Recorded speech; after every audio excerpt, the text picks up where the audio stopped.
warahmatullahi wabarakatuh.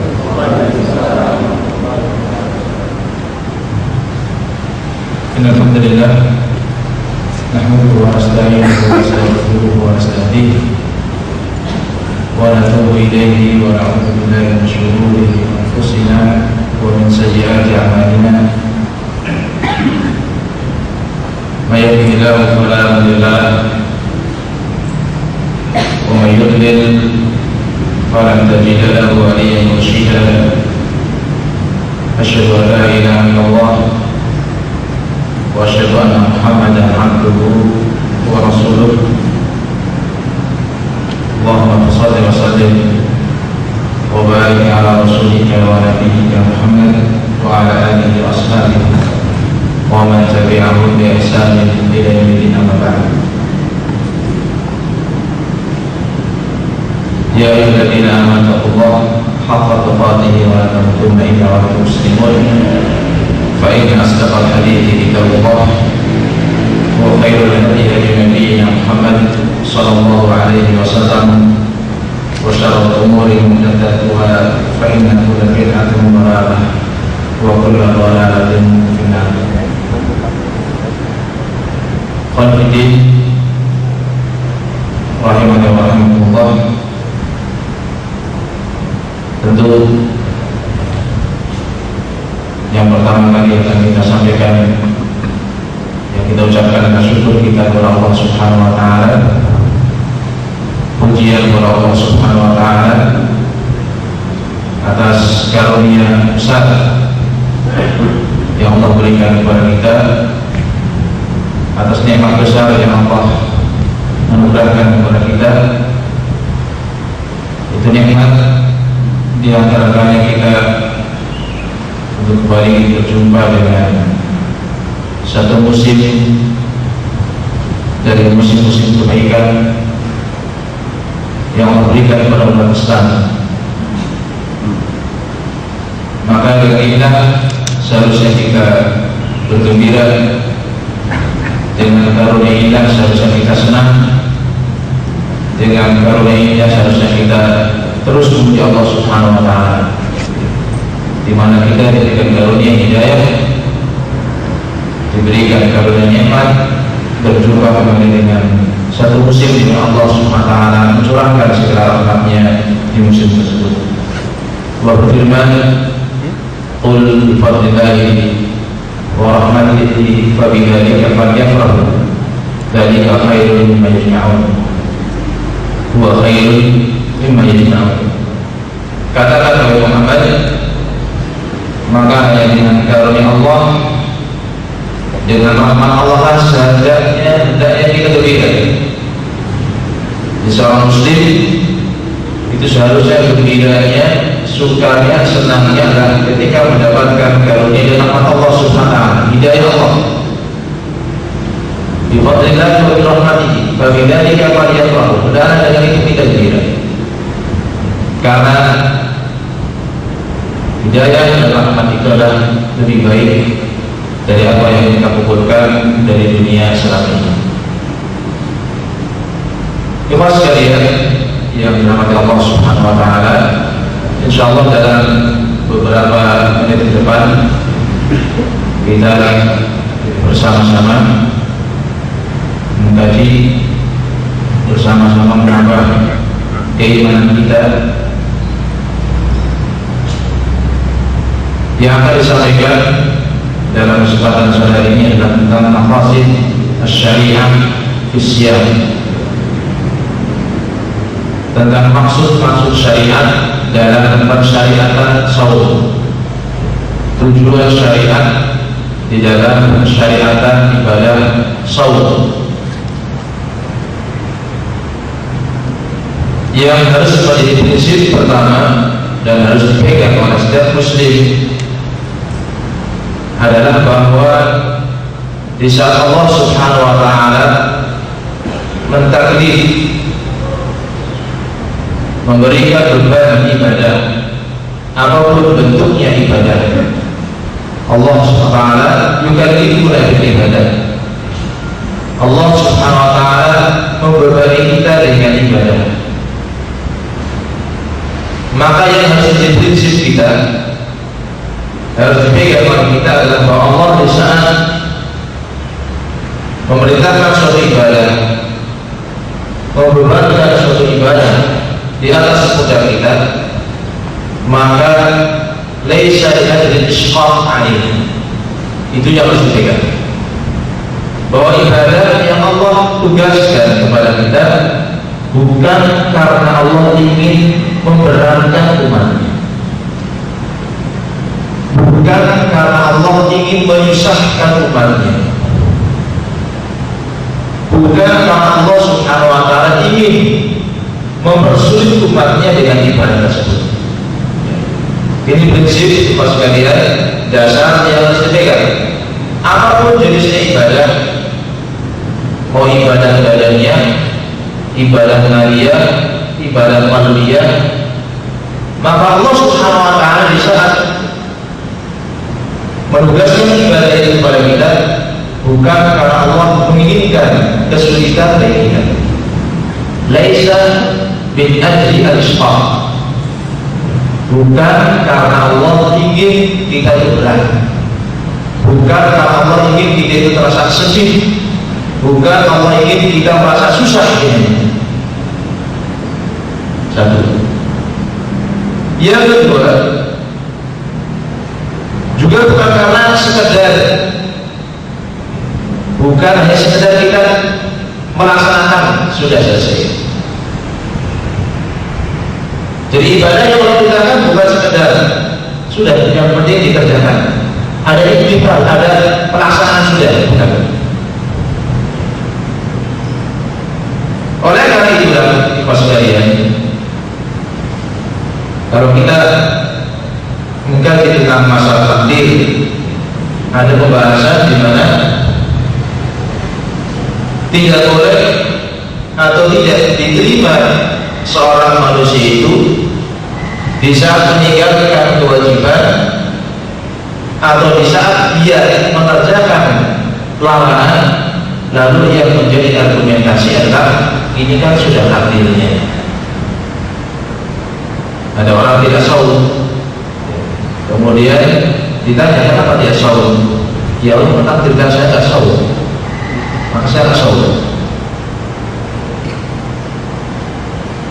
Ada orang tidak sholat, kemudian selalu yang menjadi argumentasi dia tidak sholat adalah jangan celah saya tidak sholat itu sudah karena takdir.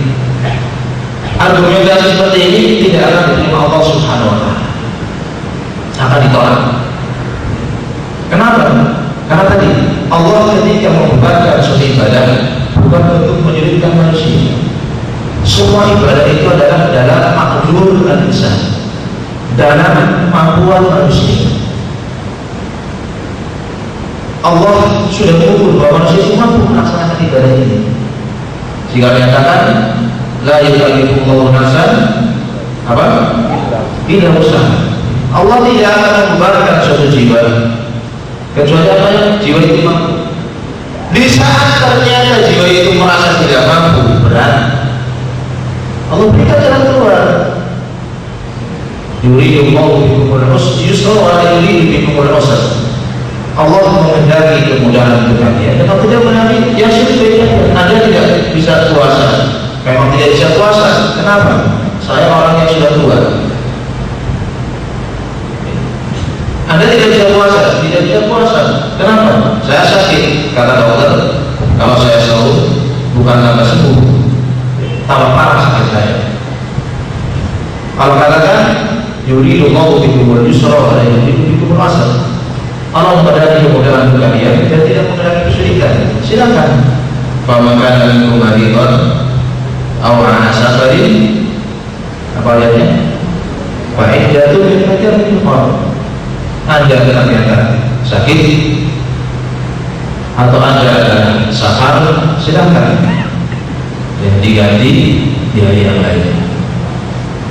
Jadi pas sekalian, ini prinsip yang harus dipegang oleh kita, bahwa Islam, Allah subhanahu wa ta'ala bisa membebankan kita dengan beban ibadah, maka laisa min ajli al-isqam, bukan untuk memberatkan, bukan untuk menyusahkan, tetapi lebih dari itu, bahwa Allah Subhanahu wa Ta'ala di saat memberikan beban ibadah kepada kita, maka dihikam ini Allah Subhanahu wa Ta'ala memerintahkan ibadah itu karena suatu hikmah yang besar. Hikmah karena itu suatu hikmah yang sangat besar, yang sangat banyak. Ada orang yang mungkin diberikan ilham oleh Allah, diberikan taufik, bisa menemukan hikmah-hikmah tersebut, bisa mendapatkan hikmah-hikmah tersebut, bisa memahami hikmah-hikmah dari ibadah tersebut. Pada dapat apa? Tentu orang yang tahu hikmah suatu ibadah, paham maksud suatu ibadah, kenapa Allah mensyariatkan ini, dia paham maksudnya, itu fadl, karunia di atas karunia. Karena orang yang tahu maksud dari suatu ibadah disyariatkan, tentu dorongan ibadahnya berbeda dengan orang yang tidak paham tentang maksud dari suatu ibadah. Kenapa kita memaksakan diri meminum obat padahal itu pahit, padahal itu adalah baunya tidak enak, rasanya pun pahit, tapi kita paksa diri kita minum obat itu. Kenapa? Karena kita tahu maksud dari minum obat itu apa, hikmah dari kita minum obat itu apa. Jika dipaksakan, kita paksa. Orang tua akan memaksakan anaknya untuk minum. Kalau anak tidak mau, mulutnya dipegang, dibuka, dipaksakan masuk ke dalam. Orang tua tahu ini obat biar sembuh, anaknya tidak ngerti. Maka ketika ibadah saat kita paham maksud suatu ibadah, kenapa Allah mensyariatkan, tentu dorongan kita terhadap ibadah itu untuk melaksanakan ibadah itu berbeda dengan orang yang tidak mengenal apa maksud, apa tujuan, apa hikmah dari suatu ibadah yang disyariatkan kepada kita. Maka pas sekalian, insyaallah yang akan kita kupas pada kesempatan sore hari ini adalah tentang maqasid asy-syariah isyan. Apa sih maksud syar'i, tujuan syariat dari diperintahkannya ibadah shaum? Secara umum pas sekalian rahimani wa rahimakumullah,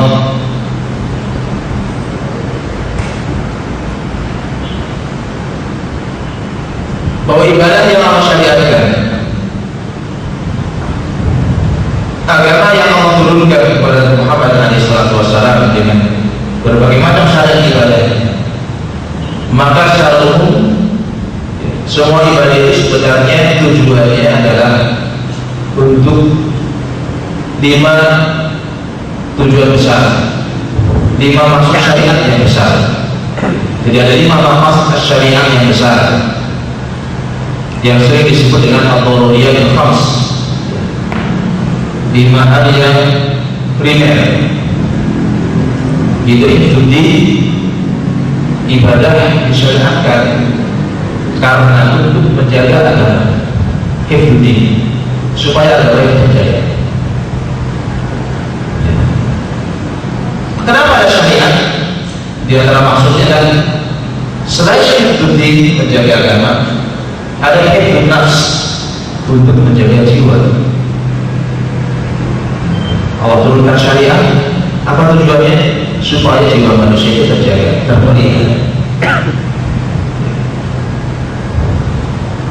Kemudian kenapa diturunkan syariat? Adalah untuk hifdzu an-nasl, agar keturunan pun terjaga. Maka ada syariat nikah. Kenapa? Menjaga keturunan.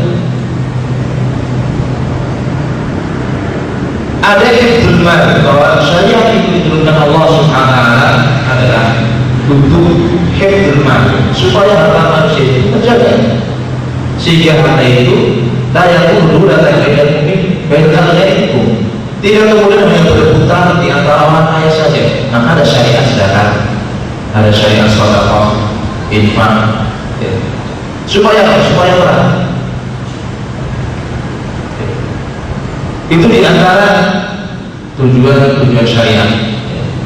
Yang kita ingin bahas adalah secara khusus tentang apa sih maksud dan tujuan dari disyariatkannya saum. Karena dengan kita memahami tujuan disyariatkannya saum, tentu kita akan motivasi untuk kemudian saum itu dengan benar, dengan sungguh-sungguh berusaha semaksimal mungkin supaya saumnya sempurna sebagaimana yang diatur atau dituntutkan oleh Rasulullah Shallallahu Alaihi Wasallam. Dikatakan oleh Imam Ibnu Taimiyah rahimahullah taala tentang masalah pentingnya kita memahami hikmah-hikmah suatu ibadah. Beliau mengatakan, man fahima hikmah syari' kana huwal faqihu haqqan. Barang siapa yang memahami hikmah syariat, kenapa Allah mensyariatkan suatu ibadah, dia paham itu. Kali intinya, kana huwal faqihu haqqan. Dia orang yang faqih sebenarnya. Dia orang yang faqih, paham tentang agama, orang yang memang ngerti untuk apa ibadah ini disyariatkan. Kemudian juga dikatakan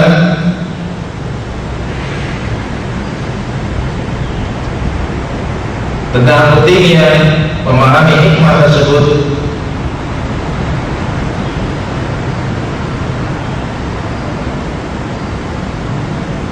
Wa minal mutayaqqan, katanya, anal ahkama idza rubitat bi hidayah wa maqasidiha iqtana'a an-nasu biha.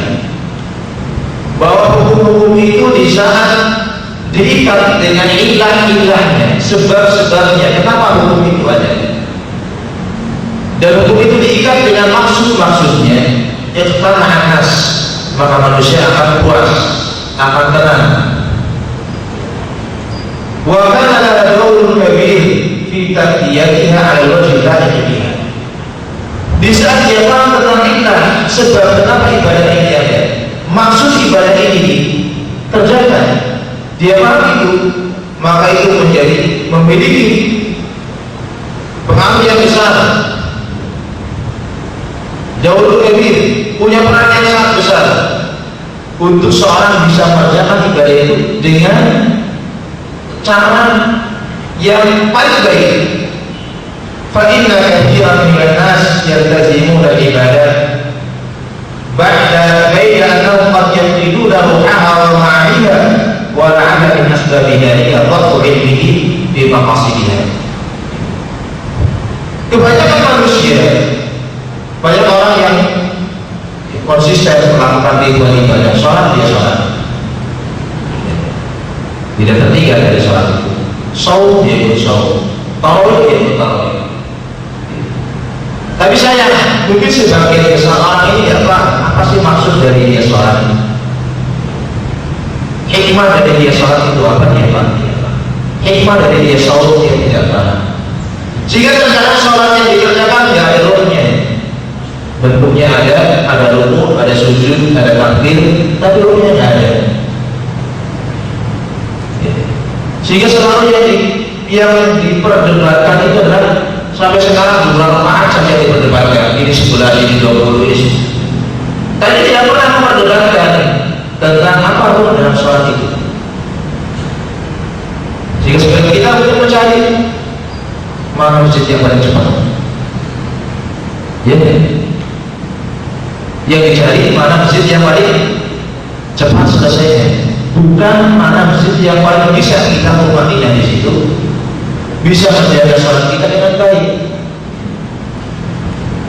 Sebagai muslim, apa yang dicari tadi? Yang dicari mana masjid yang paling cepat selesai. Kenapa? Gak paham apa rukun dari sholat, apa maksud dari sholat. Sebagaimana sebagian kaum muslimin, ya, karena tidak pahamnya dia tentang apa maksud dari saum. Ya saum seperti kenapa saum? Ya Ramadan. Langsung disebut mulai saja orang lain gak makan, saya juga makan tanpa makan. Kenapa dia meninggalkan makan dan minum? Ya.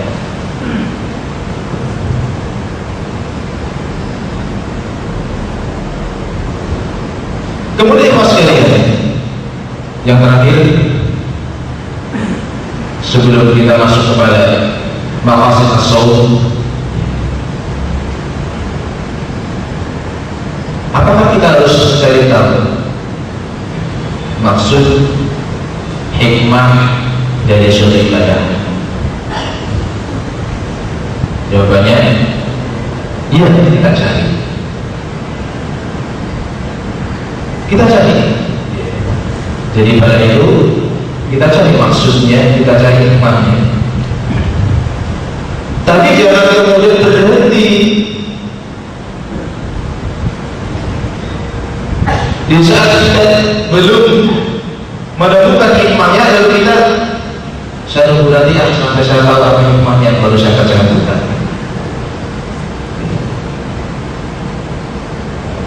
Di saat kita tidak paham hikmah suatu ibadah, maka prinsip yang lain yang harus berangkat atas diri. Seorang muslim harus menyerahkan dirinya kepada Allah, bahwa itu perintah Allah Subhanahu wa taala. Ada atau hikmahnya, walillahil hamdu wal minna. Ucapkan alhamdulillah. Ada tidak tahu hikmahnya, yakini bahwa di balik ibadah itu pasti ada hikmah. Karena Allah adalah Dia namanya Al-Hakim. Tidak mungkin Allah memerintahkan kita beribadah kemudian tidak ada hikmahnya. Ada tahu alhamdulillah, tidak tahu jangan tunggu. Saya akan kerjakan ini nanti kalau saya tahu apa hikmahnya. Sampai kita mati mungkin kita akan pernah sholat. Kenapa? Karena kita tidak pernah paham apa hikmah dari sholat. Kenapa Allah mensyariatkan sholat subuh itu 2, kemudian asar itu 4? Di saat subuh itu orang punya waktu yang lapang, punya waktu yang luas, tidak ada pekerjaan, kok cuma 2. Di saat yang lain asar orang sedang sibuk-sibuknya bekerja, atau orang baru penat pulang dari pekerjaan, kenapa harus 4? Saya mencari dulu, mencari tahu apa hikmahnya. Kita sampai mati gak akan sholat. Jadi hikmah dicari. Belajar kita untuk mencari apa hikmah dari ibadah.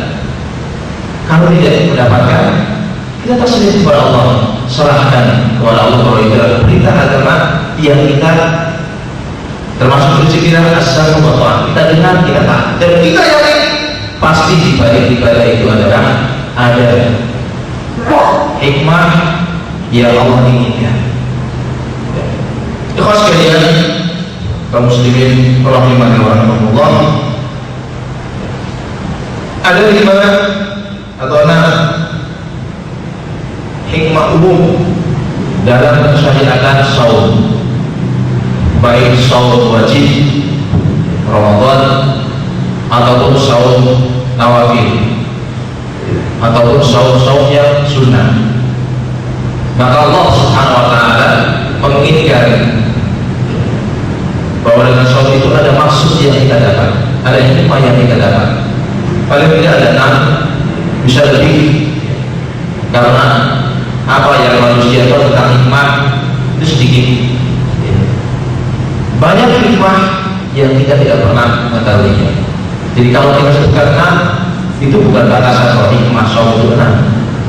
Tapi ini yang para ulama coba istiqrah, coba periksa, coba perhatikan dari yang ada. Mereka sampai di situ. Mungkin suatu ketika antum dengan istiadat antum, dengan nonton antum bisa, saya bisa mendapatkan hikmah yang lain. Ini karena tadi apa yang kita dapatkan dari suatu hikmah itu sedikit, dan yang banyaknya tersamar bagi kita. Hanya Allah yang tahu tentang hikmah suatu ibadah tersebut. Ada 5, ada 6 yang ingin kita sampaikan tentang maqasid al-'am bis-shaum, tujuan-tujuan umum kenapa Allah Subhanahu wa taala mensyariatkan shaum. Ada tujuan itu adalah musharrah. Ada ibadah itu yang tujuannya, maksudnya itu disebutkan secara jelas oleh Allah Subhanahu wa taala.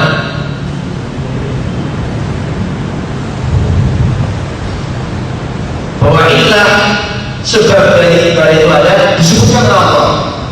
Di antara saum, Allah menyebutkan sebab maksud dari tujuan saum itu ada dengan jelas. Dengan lam ta'lil, ada lam dalam bahasa Arab itu lam ta'lil, lam untuk sebab. Sehingga Allah katakan dalam surat Al-Baqarah sudah familiar sekali, mungkin sampai 30 hari ke depan selalu diulang ayat itu. Kutiba alaihimus syiyam kama kutiba alal ladzina min qablikum la'allakum apa? Tattaqun, la'allakum tattaqun adalah lam ta'lil, agar supaya kalian bertakwa. Jadi yang pertama, maksud tujuan dari saum adalah la'allakum tattaqun, supaya kalian bertakwa. Nanti kita coba kupas.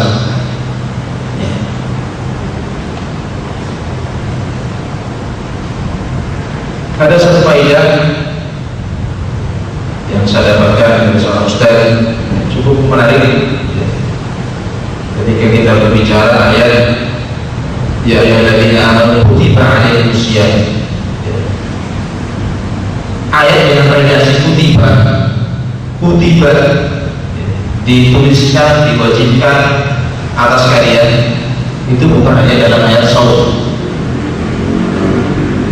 Ada yang bisa menunjukkan ayat yang lain yang ada kalimat kutiba?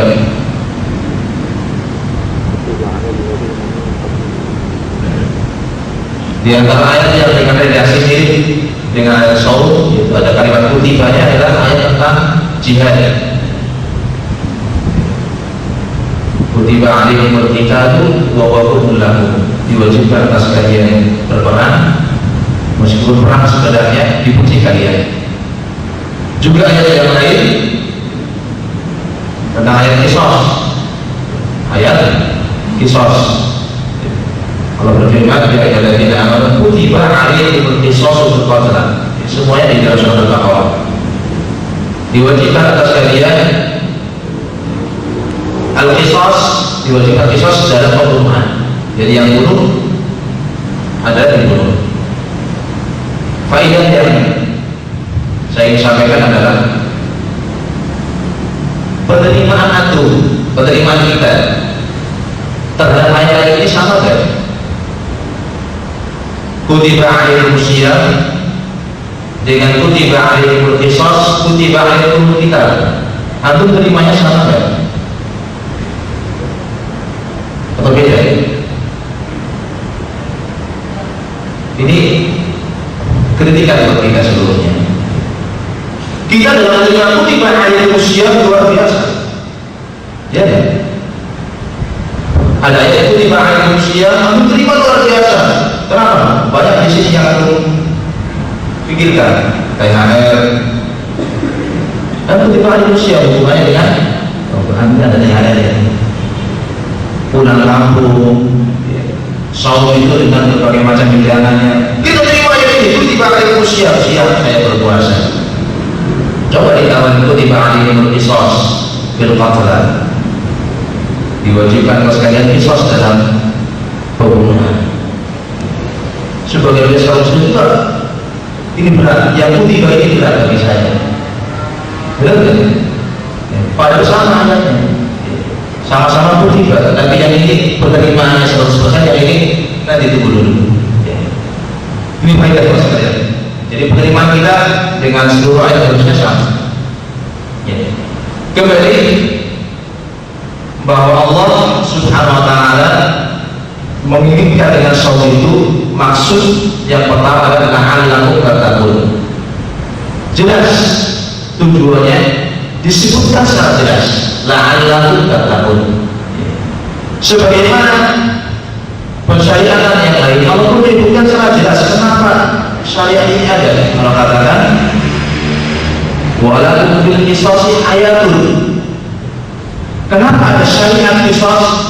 Ada maksud yang Allah sebutkan secara jelas, walakum fil qisasi hayatun. Dan bagi kalian dalam syariat kisos itu ada kehidupan. Allah ingin dengan kisos ini ada kehidupan. Kenapa? Orang mau membunuh, pikir-pikir, saya bunuh, oh berarti saya itu mati. Akhirnya nyawa yang sangat banyak itu terpelihara. Hifdzu an-nafs, jiwa terpelihara. Jadi ada syariat-syariat yang Allah turunkan, kemudian maksudnya memang disebutkan secara jelas oleh Allah Subhanahu wa taala. Di antaranya saum ini Allah sebutkan tentang maksudnya dengan jelas. La'allakum tattaqun. Yang kedua, maksudnya kedua adalah tazkiyatun nafs wa tathhiruha.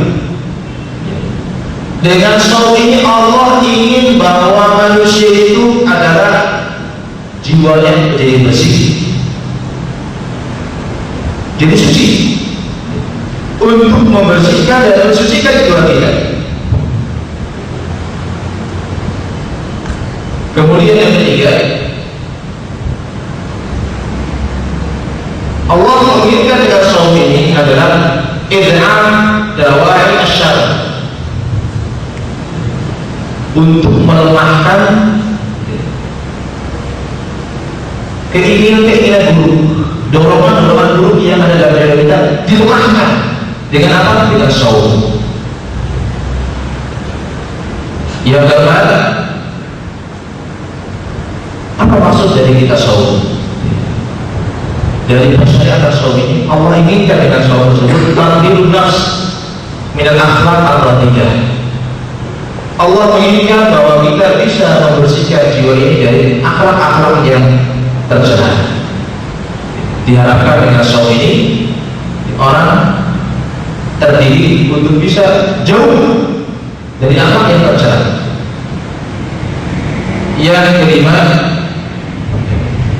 di antara hikmah atau tujuan saum adalah tadzakkur al-fuqara wal muhtajin. Kita jadi orang yang peka, sehingga ingat bahwa di kanan kiri kita juga ada orang yang membutuhkan. Ada orang yang mungkin tidak pernah makan kecuali sehari sekali, 2 hari sekali. Mungkin selama ini kita tidak pernah karena kita sering makan.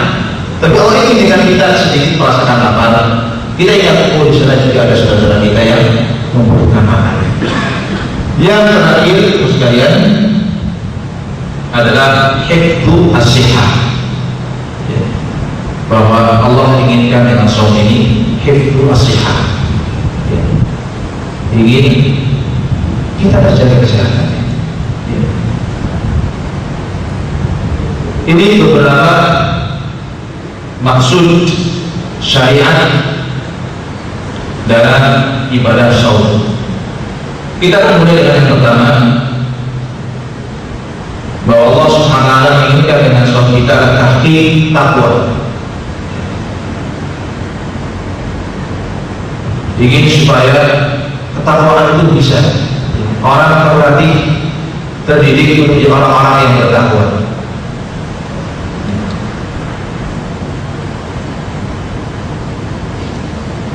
Dikatakan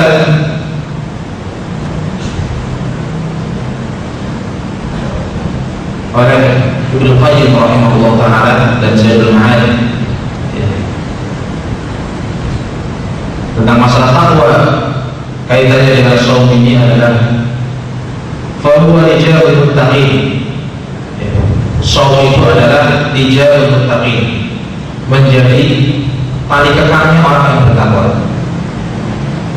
Untuk tahu kuda itu akan bergerak, akan berhenti, akan belok dengan tali yang diikat di kepalanya. Begitu dilepas dia jalan, begitu tarik dia berhenti, nanti tarik ke kiri dia belok ke kiri. Saum, kata Ibnu Qayyim rahimahullah, adalah ijabul muttaqin. Itu adalah mereka orang yang bertakwa. Wa junnatul muharibin. Dan saum itu menjadi perisai bagi orang yang berperang dengan syaitan. Wa riyadul abrar wal muqarrabin. Saum itu menjadi riyadul abrar, olahraganya orang yang baik dan orang yang dekat dengan Allah.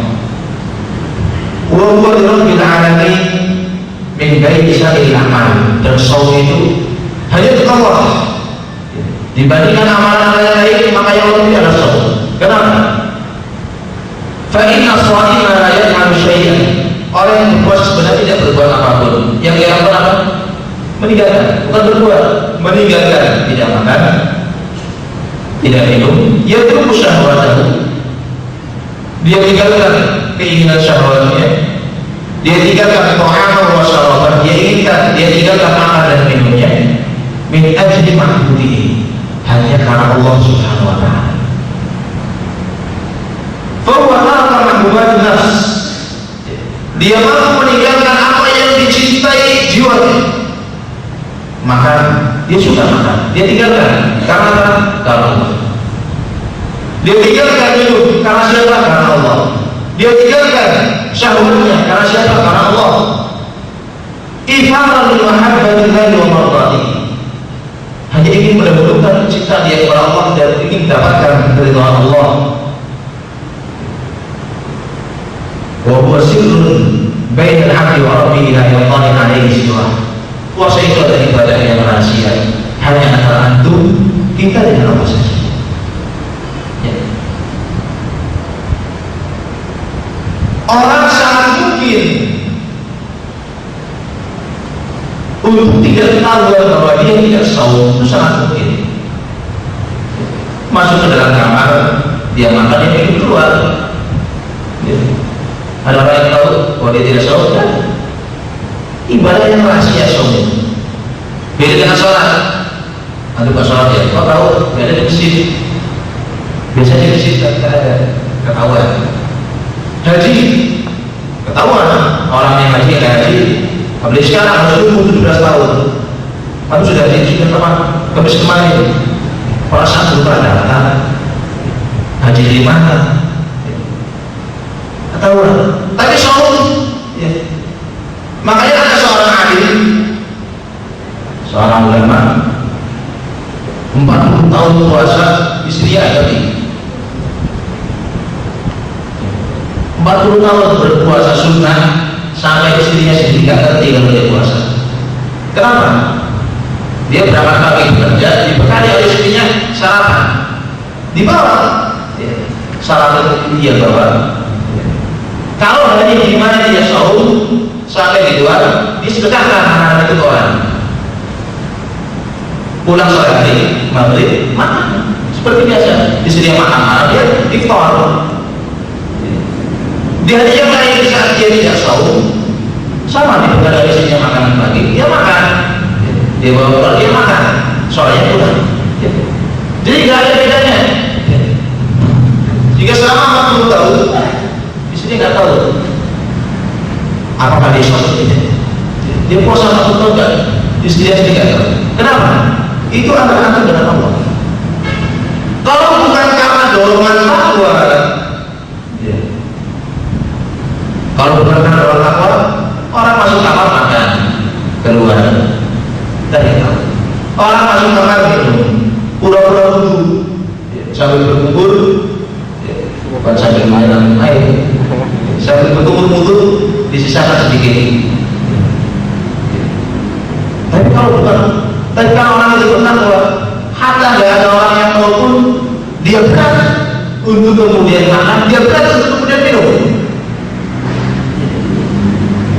Sebagian orang sudah dapat rukhsah, sudah dapat keringanan, disebutnya silakan Anda tidak berpuasa karena Anda musafir. Tapi akan mendapatkan sebagian orang memaksa, saya harus saum. Ada nggak? Kenapa? Kenapa dia maksa dia itu tetap berpuasa? Padahal dia rusak, dia boleh tak berpuasa. Nah, ada yang takwa. Barangkali dorongannya tidak. Saya nggak ingin kehilangan sesuatu yang besar itu tadi. Orang paksakan, walaupun harus berdiri dari Jakarta ke kampung, mudik, dia paksakan puasa. Nah, mereka walaupun tempatnya juga, mohon maaf, ya, bukan di tempat duduk yang layak, kadang di kamar mandi, kalau dapat dari situ, dia paksa berpuasa. Kenapa? Saya nggak ingin kehilangan. Apa cenderungannya kalau bukan takwa kepada Allah. Tidak oleh dengan saum takut bertakwa. Kalian supaya jadi orang yang bertakwa. Dilatih kita bertakwa. Dan tidak ada lagi yang takwa yang lebih hebat daripada orang berpuasa. Kenapa? Tadi ibadah yang rahasia. Yang kalau antum bersaum dengan saum pun sama, orang nggak ngerti. Yang benar antum dengan Allah. Tapi orang menang saum. Dilanjutkan perkataan Ibnu Qayyim rahimahullah, wa huwa sirrun bainal 'abdi wa rabbihi la yaqari 'alaihi siwa. Puasa adalah rahasia antara dia dengan Allah, tidak ada seorang pun yang melihatnya. Wa ibadu qad yaqaruna minhu 'ala tarkihi bi radhihi. Padahal bisa jadi orang pun tahu apa dia makan, tahu, tapi dia tidak tahu tentang Allah. Wa amma qawluhu taraka ta'amahu wa syarabahu wa syahwatahu min ajli ma'budihi fa huwa amrun la yattali 'alaihi bashar wa dhalika haqiqatus shaum. Adapun di saat dia tidak makan, di saat dia tidak minum, di saat dia tinggalkan syahwatnya karena Allah Subhanahu wa taala. Dan itu perkara yang tidak ada terus di Allah, kecuali dia sendiri. Wa dhalika haqiqatus shaum. Itu hakikatnya orang shaum. Di saat dia selalu dalam muraqabah Allah, dalam pengawasan Allah Subhanahu wa taala, itulah saum. Itulah orang yang bertakwa. Maka Maimun bin Mahlan mengatakan bahwa orang yang bertakwa adalah tadi yang selalu muhasabah dalam muraqabah Allah. Dia mengatakan la yakunu rajulun minal muttaqin hatta yuhasiba nafsahu. Orang tidak dikatakan tidak tercatat dalam daftar orang-orang yang bertakwa sampai dia mengintrospeksi dirinya. Berkata Ibnu Rajab rahimahullah taala, min alamat iman, di antara tanda keimanan seorang adalah hayyu yaqra'ul mu'min ma yulaqimuhu bin syahwatihi idza 'alima Allah yaqra'u. Tanda keimanan adalah seorang muslim, seorang mukmin benci untuk melakukan apa yang sudah menjadi kebiasaan dia. Apakah itu syahwatnya, apakah itu makanan, dia tak tahu itu. Kenapa? Idza 'alima Allah yaqra'u. Karena dia tahu Allah tidak suka kalau saya makan, Allah tidak suka kalau saya minum, dia pun tidak suka itu. Ini yang pertama sekalian, bahwa Allah inginkan dari saum kita adalah agar kita menjadi orang-orang yang bertakwa. Karena takwa itu mengatakan bagaimana kita mengerjakan perintah Allah, bagaimana kita meninggalkan larangan Allah, dan itu kita lihat ya, ada di bulan Ramadan ini ada pada orang yang saum. Kemudian yang kedua,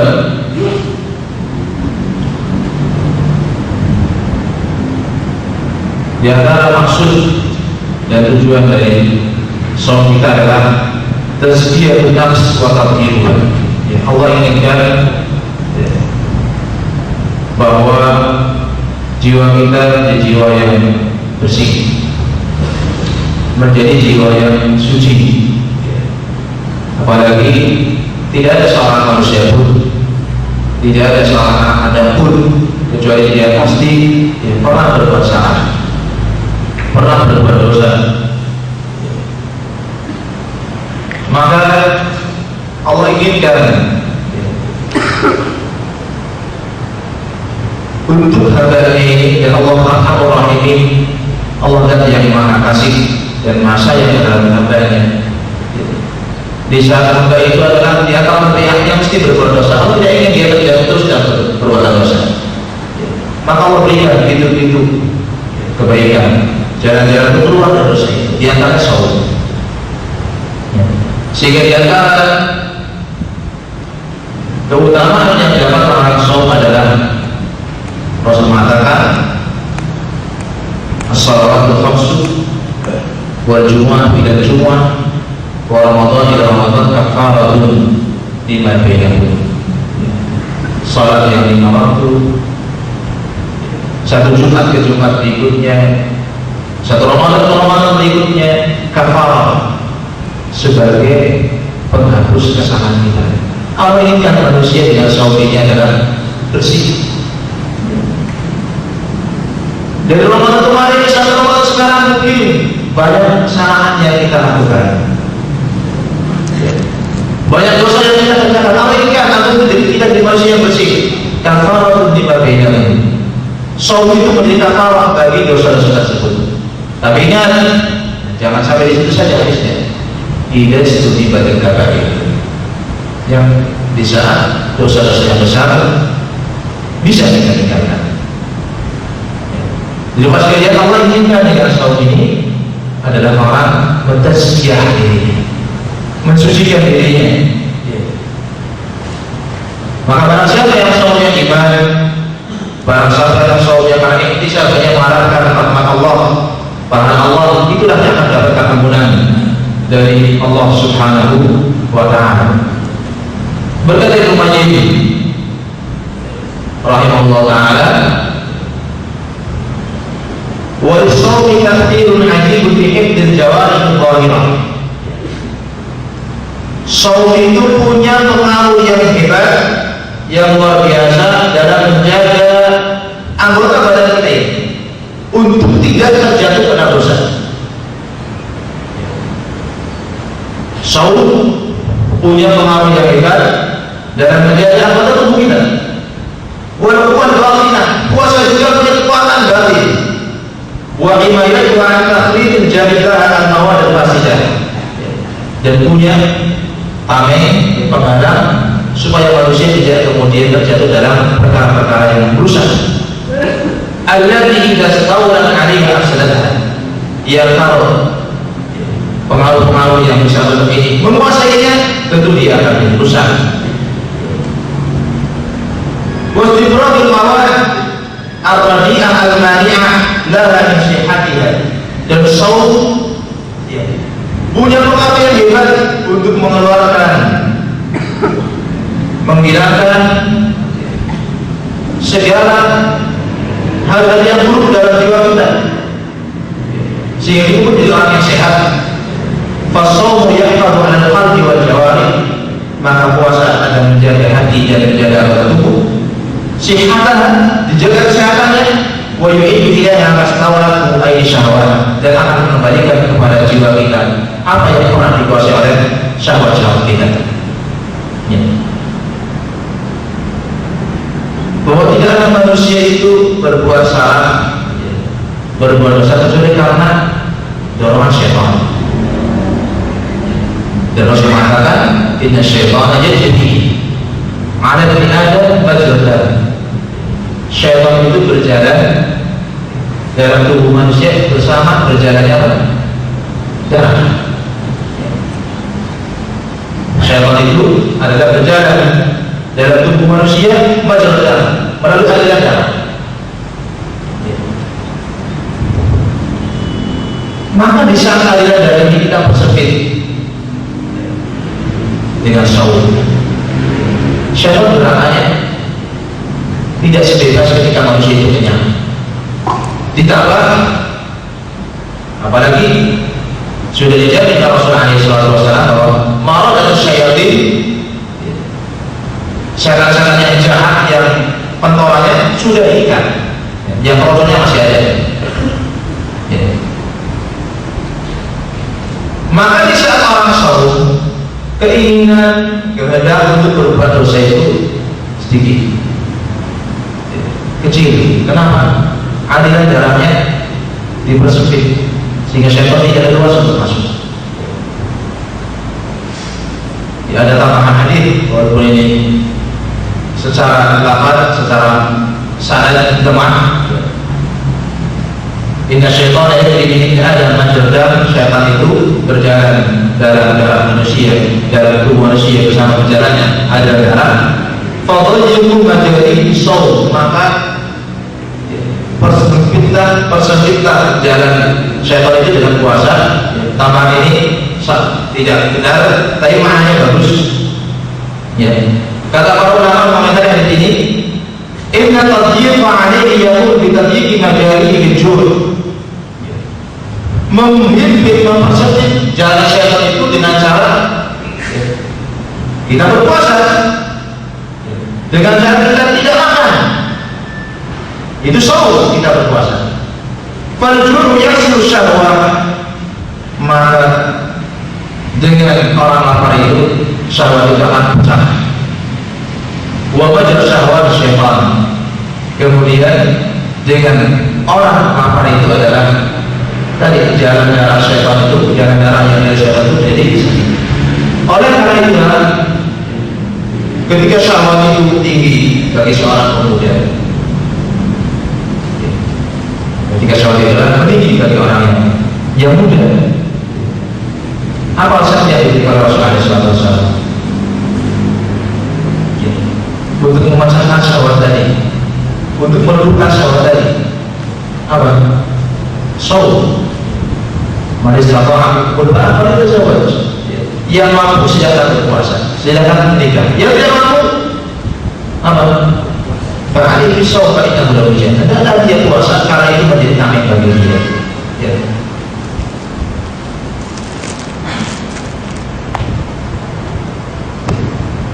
Al-Imam Al-Hamad Ibn Al-Hamad, seorang ulama Hanafiyah, mengatakan perkataan yang bagus ya, tentang khusus saum dalam tazkiyah jiwa. Kata beliau rahimahullah,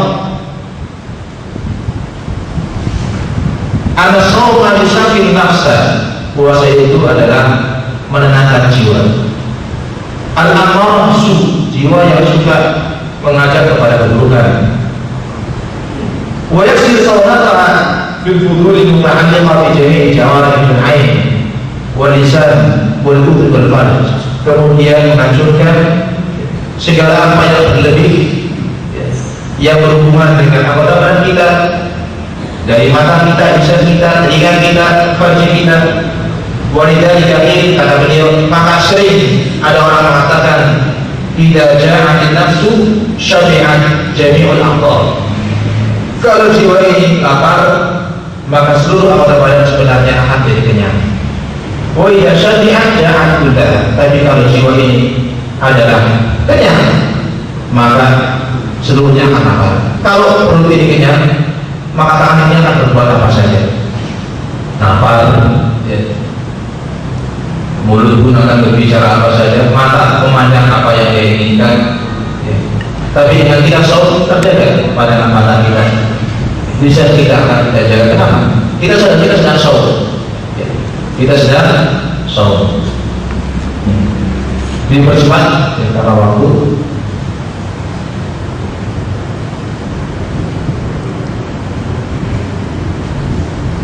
Ibnu Hajar Al-Asqalani rahimahullah ta'ala mengatakan ittafaqu anna al-murad bis-siyam. Para ulama sepakat bahwa maksud dari puasa adalah siyam man salima siyamu minal ma'asi, ada puasanya orang yang selamat dari kemaksiatan, qaulan wa fi'lan, baik ucapan ataupun perbuatannya. Kenapa? Karena orang yang berpuasa itu terbagi di beberapa golongan. Faminhum man yaqulu siyamu al-imsak al-akli wasyurbi faqat. Ada orang yang puasanya golongan orang yang hanya sekedar tidak makan dan tidak minum saja sudah. Jadi puasanya hanya sebatas saya tidak makan dan saya tidak minum. Illa annahu murtakibun lil fawahish. Saya dia mengerjakan perbuatan fahisyah, mudhibul basar, dia lepaskan pandangan matanya terhadap apa yang mengharamkan. Sebagian mereka dia biarkan telinganya untuk mendengarkan apa saja yang mengharamkan. Wa la yakhfa 'ala dhilubin ma fihi al-fisqi wal kalam al-fahish. Yang tidak tersamar oleh setiap orang yang punya hati bahwa banyak ucapan-ucapan di luar itu yang kemudian ucapan yang buruk, tapi dia tetap asik mengenakannya, sementara dia saum. Wabahum Allah bifamihi al-anan, sebagai mereka karena saumnya hanya tidak makan dan tidak minum, dia akan misalnya berbicara apapun yang dia mau, riba, namimah, dusta. Maka yang saumnya seperti ini, apa dia harapkan? Maksud dari kita sekian nafas, ya tidak akan dia dapatkan. Maksud dari tadhir nafas, dia tidak akan sampai.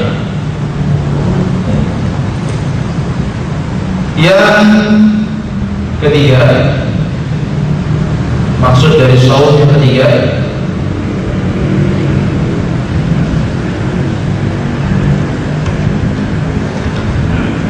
bahwa sum'atul haq dawa isyar, dengan berpuasa akan melemahkan dorongan-dorongan perbuatan buruk. Dan tadi sudah sampaikan bahwa syaitan itu adalah berjalan dalam tubuh manusia bersama majrah darah, bersama aliran darah, sehingga di saat orang itu banyak saum, maka syaitan tidak akan leluasa untuk menguasai dirinya. Syaitan tidak akan leluasa untuk kemudian menguasai dirinya. Yang keempat, tadhir nafsi min akhlaq al-dhanimah, bahwa dengan saum diharapkan kita menjadi orang yang bisa membersihkan jiwa ini dari akhlak-akhlak yang tercela, dari akhlak yang tidak terpuji. Maka Rasulullah SAW mengatakan, "Idza kana yaum shaumi ahadikum fala yabthut wa la yashhab." Kalau hari puasa kalian tidak rofa. Rofa itu perkataan jorok. Banyak orang yang mengatakan bahwa rofa adalah ucapan antara suami dan istri, kalimat-kalimat tajam. Fala yabthut, tunggu, jangan rofa. Wa la yashhab. Kemudian tidak mengucapkan kalimat-kalimat kegaduhan. Fa'insabahu ahadun aw qatalu falyaqul inni shaim. Kalau ada orang yang mencelanya, mencacinya, maka hendaklah dia ucapkan, saya sedang shaum. Apa yang diinginkan dari hadis ini? Rasul ingin bahwa orang yang shaum adalah terhindar dari akhlak yang buruk. Lisannya tadi tidak dibiarkan berbicara apapun, Makanya orang yang tidak mau menjaga lisannya ketika shaum dari ucapan-ucapan yang keji, yang buruk, yang kotor, Allah tertutup dengan shaum. Man lam yadah qawl zur wal amal bihi fa laysa lillahi hajatun fi an yada'a ta'amahu wa syarabahu. Barang siapa yang tidak meninggalkan ucapan palsu, ucapan dusta, tidak meninggalkan perbuatan dusta, maka Allah tidak pernah butuh kepada puasa ini, jangan butuh. Ibnu Hajar mengatakan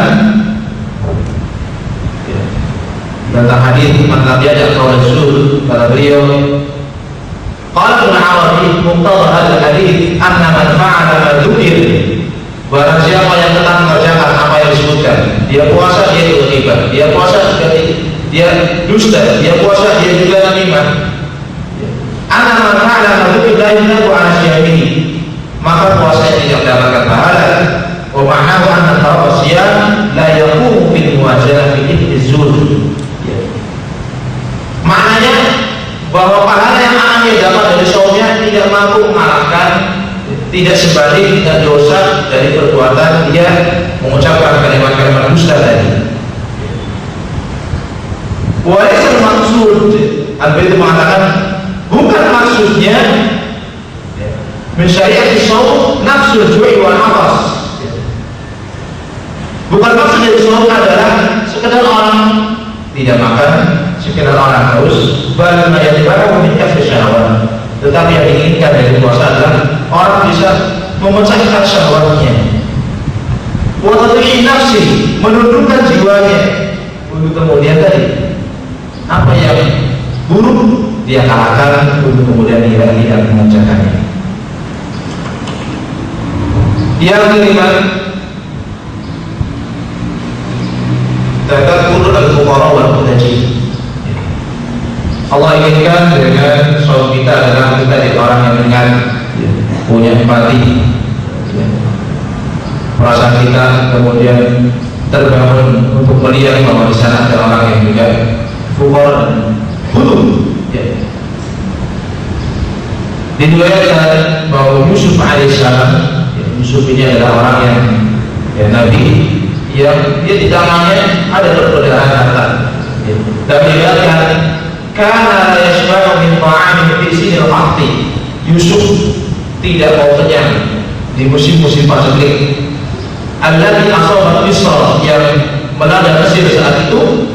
Faqila lahu, kemudian ada yang bertanya, tajudu wa biyadika qadain wa Yusuf, untuk apa Anda sampai berlapar-lapar begini sementara di tangan Anda pintu pergudangan Mesir itu di tangan Anda yang membagikan harta ini. Kenapa Anda harus berlapar-lapar? Faqala aqaw in syabi'tu, kata beliau, saya takut, saya khawatir kalau saya kenyang Anda salah jahit, saya lupa pada orang yang lapar, saya lupa saya adalah orang yang butuh. Wa amara Yusuf alaihissalam aydan tabbaqil malik, maka Yusuf juga menyuruh juru masaknya raja an yaj'al ghadata nisfan nahar, agar mengakhirkan makan paginya sampai pertengahan hari. Wa arada an yadhuqa al-malik al-jur, yang diinginkan Yusuf supaya raja ini tidak bisa merasakan terkadang merasakan bagaimana lapar itu. Fayansa al-ja'in wa yusin ila al-muhtajin, sehingga dia tidak lupa pada orang yang kelaparan dan berbuat baik pada orang yang membutuhkan. Cuma sekalian, puasa adalah melatih kita untuk tanggap terhadap orang sekitar kita. Sehingga Rasulullah SAW mentergib, memberikan motivasi kita untuk bisa memberikan apa yang kita punya untuk orang saya sebutkan. Kita juga bahaya di sana. Manfaat kalau sahihan. Barang siapa yang memberikan makan orang yang saum, kalau lebih perlu dan sedih, dia dapat pahala sama seperti orang yang saum tadi. Qala annahu la yanqus min ajli sawmi, tanpa mengurangi pahala orang yang berpuasa sedikit pun. Dan ini antum akan lihat kalau antum punya kesempatan umrah di bulan Ramadan, antum lihat bagaimana orang itu berlomba-lomba ini memberi makan orang yang berpuasa. Antum ke Madinah, Masjid Nabawi, setiap orang akan naik antum, dia duduk di sini makan. Setiap orang berlomba berikan. Manfaat Allah sekali. Yang terakhir, karena sudah mendekati waktu iftar, adalah bahwa puasa disyariatkan dengan maksud hifdzu as-sihah, menjaga kesehatan. Dan ini jangan menjadi maksud yang paling akhir, yang paling kita cari. Kenapa selalu saya sehat? Kemudian kita lupa maksud-maksud yang paling tinggi, itu takwa tadi. Kemudian berdasarkan atau berlandaskan yang juga tidak benar, sungguh tersinggung. Allah inginkan dengan saum kita sehat, tapi itu bukan, jangan menjadi gharad al-asasi, jangan menjadi tujuan dasar kita. Jangan nanti cari pun Allah akan ingin bahwa dengan saum itu adalah kita menjadi orang yang sehat.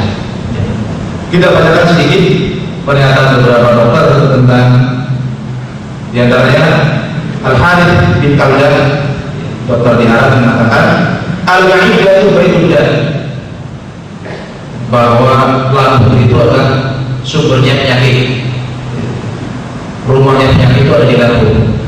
Wajib dia itu langsung jawab, maka saum itu adalah obatnya atau kepalanya obat. Ibnu Rajab mengatakan aslu kulli da'i at-tukham, sumber penyakit, dasarnya penyakit karena orang kekenyangan.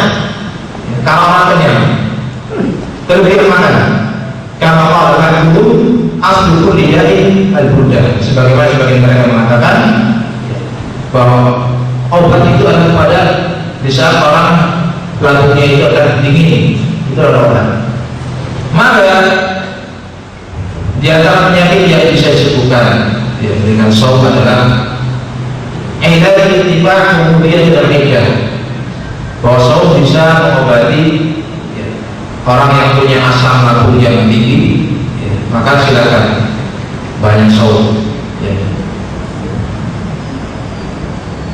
Sebagaimana puasa juga adalah mengobati ginjal bagi orang yang punya batu ginjal ya, maka perbanyak saum, tapi ingat, cari maksud yang takwanya dulu, baru yang ini ada ini. Dan yang lainnya bisa mencari kan, bisa membaca ya, karena waktu yang mendekati iftar kita cukupkan. Mudah-mudahan di kesempatan yang lain bisa dilanjutkan dengan materi yang sama kepada yang lain. Wassalamualaikum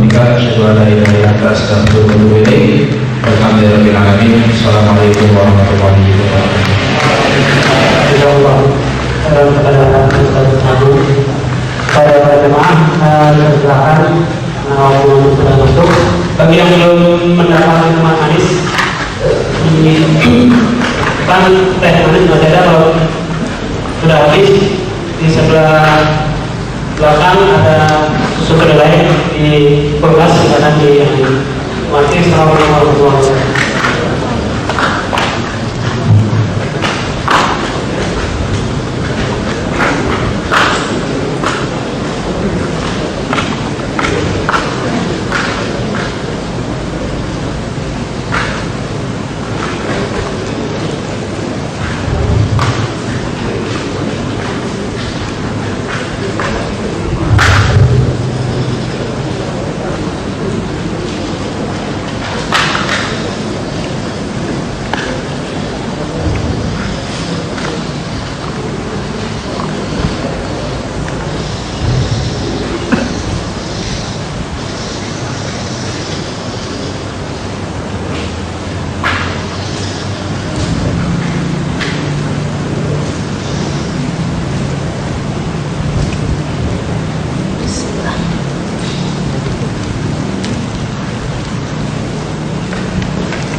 Allahu Akbar, Allahu Akbar,